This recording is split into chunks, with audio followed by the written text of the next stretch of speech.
Dabangg OC তুষার মজুমদারের নেতৃত্বে রাত ভোর অভিযান ধরা পড়ল শেষ দুই অভিযুক্ত। শালার কাণ্ডে বড় সাফল্য শালার থানা পুলিশের।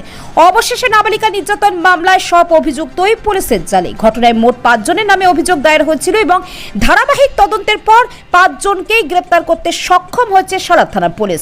এই পুরো অভিযান পরিচালনা করেছেন শালার থানার দাবাং ওসি তুষার মজুমদার। তার নেতৃত্বে শালার থানার টিম শুরু থেকেই এই মামলায় অসাধারণ দক্ষতা, তৎপরতা ও সাহসিকতা পরিচয় দিয়েছে। প্রসঙ্গত, ঘটনার দিনই ওসি তুষার মজুমদারের নেতৃত্বে 2 জন দুষ্কৃতীকে গ্রেপ্তার করতে সক্ষম হয় শালার থানা পুলিশ। এরপর 18 তারিখে আরও একজন ধরা পড়ে। আর সোমবার গভীর রাতে গোপন সূত্রে খবর পেয়ে দাবাং ওসি তুষার মজুমদার তার টিম নিয়ে শালারের মালিহাটি স্টেশন এলাকায় অভিযান চালিয়ে ধরে ফেলেন বাকি 2 জন পলাতক অভিযুক্তকেও। এর মধ্য দিয়ে অভিযোগের 5 জনই এখন পুলিশের জালে। ধৃতদের মঙ্গলবার কান্দি মহকুমা আদালতে তোলা হয়। এই সাফল্যে এলাকায় স্বস্তির হাওয়া বইছে। নির্যাতিতার পরিবারের মুখেও দেখা যাচ্ছে স্বস্তির হাসি।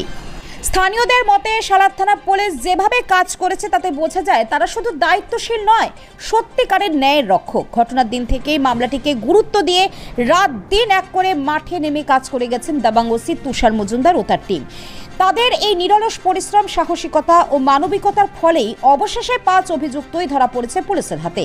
শালার থানার এই অভিযান আজ জেলার মধ্যে এক অনন্য নজির।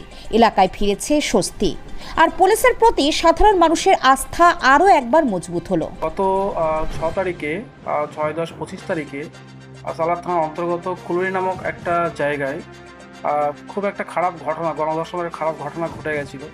সেই ঘটনায় 5 জন অভিযুক্ত ছিল। পুলিশ তদন্তে নেমে প্রথমে আমরা 2 জনকে অ্যারেস্ট করেছি। পরবর্তী সময়ে আরেকজনকে অ্যারেস্ট করা হয়েছে। আর এই ঘটনায় যে বাকি 2 জন অভিযুক্ত ছিল তাদেরকে রাতে গোপন ইনফরমেশন পেয়ে মালিহাটি কান্দ্রা যে রেল স্টেশন চত্বর আছে সেখান থেকে বাকি 2 জনকে অ্যারেস্ট করে আনা হয়েছে। আজকে তাদেরকে কোর্টে তোলা হবে। সমস্ত কাগজপত্র রেডি করে তাদেরকে কোর্টে আমরা ফরওয়ার্ড করব।